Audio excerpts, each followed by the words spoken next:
SeaWorld Orlando, located deep in the heart of Central Florida, has truly redefined their image in recent years. The park still has plenty of the animal exhibits and shows that they've been known for since opening day in 1973, but nowadays those play second fiddle to the park's growing roller coaster collection. They've even started marketing themselves as the coaster capital of Orlando. As of 2023, SeaWorld Orlando has 7 different roller coasters, with more that appear to be on the way, and I'm here today to rank them all from worst to best.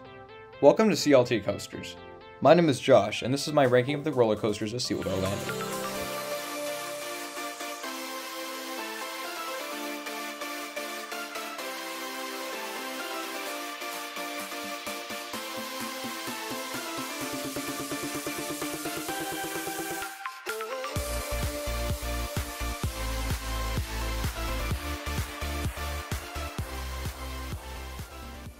The only coaster that's truly for kids in the park starts things off at number 7, Supergover's Boxcar Derby. This is a Force model from Zero that opened in 2006 as Shamu Express, and it's actually a pretty nice little junior coaster. There's a short series of bank turns and helixes, which aren't too forceful, but it's decently smooth and very accessible for younger guests. And in typical Zero fashion, the train is extremely long, with 14 rows each themed to a different Sesame Street character, and its high capacity keeps the line moving.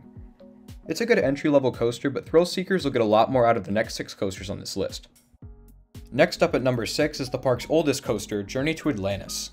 Opened in 1998, this was the prototype water coaster from Mock Rides, and it honestly feels more like a fancy log flume than anything else. But there are a couple of track sections that technically make it a roller coaster. The ride begins with a dark ride section with some whimsical theming before heading outside, where riders are taken up 2 lift hills and dropped from 60 feet up.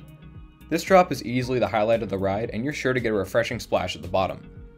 You turn around and re-enter the show building for a second time, before twisting through a small coaster section and splashing down once again. This part is a bit shaky, but I absolutely wouldn't call it uncomfortable, and it makes for a nice finale. It's more thrilling than Supergover, but Journey to Atlantis is still pretty accessible for kids and families with a height requirement of just 42 inches. Just be wary of long lines. It can draw some of the longest wait times in the park. At the number 5 spot we have Kraken, which was the park's first major thrill coaster back in 2000. This is one of the largest B&M floorless coasters, and it's the place to be if you want your fill on inversions. Kraken turns its riders upside down 7 times, and every inversion comes in rapid succession from the moment the trains head down the ride's 144-foot first drop. These inversions are fast and whippy, especially the double inverting Cobra Roll and the snappy final corkscrew. It's not the smoothest coaster out there, specifically when it dives into an underground tunnel, but I wouldn't call Kraken rough by any means. That being said, I don't think this is a top tier B&M floorless like a lot of people say. I'd take a ride like Dominator at King's Dominion over this any day of the week. To me, Kraken was a pretty average looping coaster, which is why it finds itself at the number 5 spot on this list. But it's still a solid ride that every thrill seeker should do when they visit SeaWorld Orlando. Coming in at number 4 is Manta, which is a truly majestic flying coaster from B&M. I don't typically get a lot out of flying coasters, but this is one that really impressed me. Between its very smooth ride experience, excellent layout, and stunning presentation, Manta checks just about every box. It seamlessly blends large swooping turns that emphasize the sensation of flight with 4 inversions. 3 of these are floaty, but the giant pretzel loop contrasts this with some crushing positive Gs as the Ray-themed trains dive headfirst into it. It may seem a bit out of place, but the show of power honestly fits right into the layout. On top of this, the entire second half takes place over the water, complete with a spraying effect that can actually get riders on the right edge of the train wet. The visuals during this section are absolutely stunning. Add in some lift hill audio and a literal aquarium for a queue, and you've got yourself a real crowd pleaser. This could honestly rank even higher than number 4, but I tend to prefer what the other 3 coasters above it do instead. Even so, Manta is a really great ride, and everyone's sure to have a blast on it.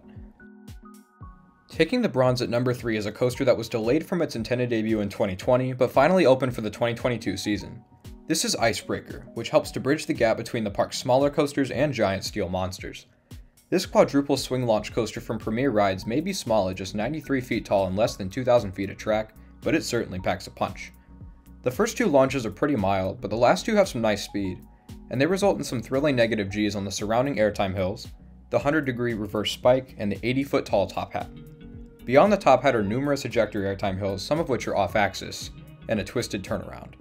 The airtime is strong enough to entertain seasoned coaster riders, but the restraints are pretty restrictive, so it probably won't scare off those who are newer to roller coasters.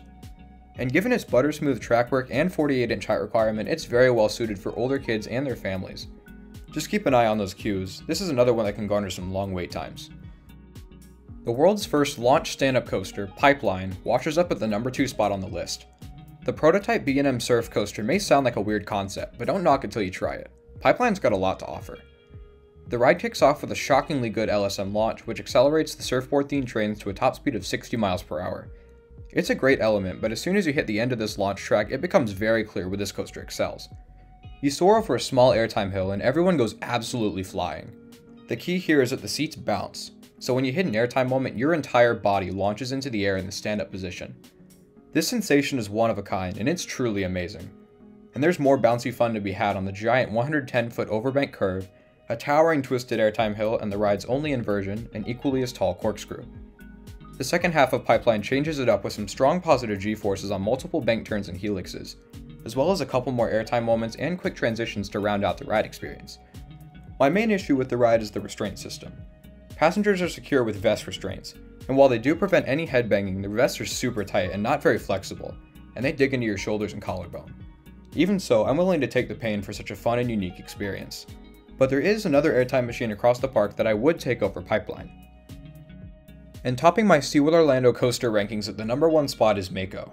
To be honest, this wasn't even a close race. Not only is Mako my favorite coaster in the park, but it's my favorite B&M hypercoaster in the United States. And it might just be the king of floater airtime. From the moment you plummet down that 200-foot first drop, you'll be flying out of your seat over and over until the end. Standouts include that incredible first camelback with some glorious sustained flow ejector, another hill that dives to the right on the descent, and a small but powerful speed hill over the water. You'll also find some solid positive Gs for a B&M Hyper in the valleys between these hills. The second half dials things back, but the thrills don't stop. If you're sitting on the left edge of the train, the first of 2 overbank turns will send you flying to the right with a surprising burst of airtime. Right edge riders get a slightly weaker experience on the second overbank. The ride finishes by skimming over the park's central lagoon before arriving at the final brakes. Mako's presentation makes the ride even better, from its striking color scheme to its lift hill soundtrack to some overhead screens in the station, which unfortunately don't always work, but they're really cool when they do. Top it off with some glass-smooth track work and some extremely comfortable shark-themed trains, and you've got a spectacular roller coaster that's a worthy signature attraction for SeaWorld Orlando. That's all for the coasters of SeaWorld Orlando, at least in 2023. The park is on a roll with new coaster additions, and it seems like they'll be adding their 8th one next year. I'll be sure to update this list as the park continues to evolve into 2024 and beyond. Until then, be sure to let me know what you thought of my rankings in the comments below. And if you haven't already, don't forget to subscribe to the channel. And don't forget to check out CLT Coasters on Instagram, links in the description. Thank you all so much for watching, and I hope you have a fantastic day. Take care, everybody.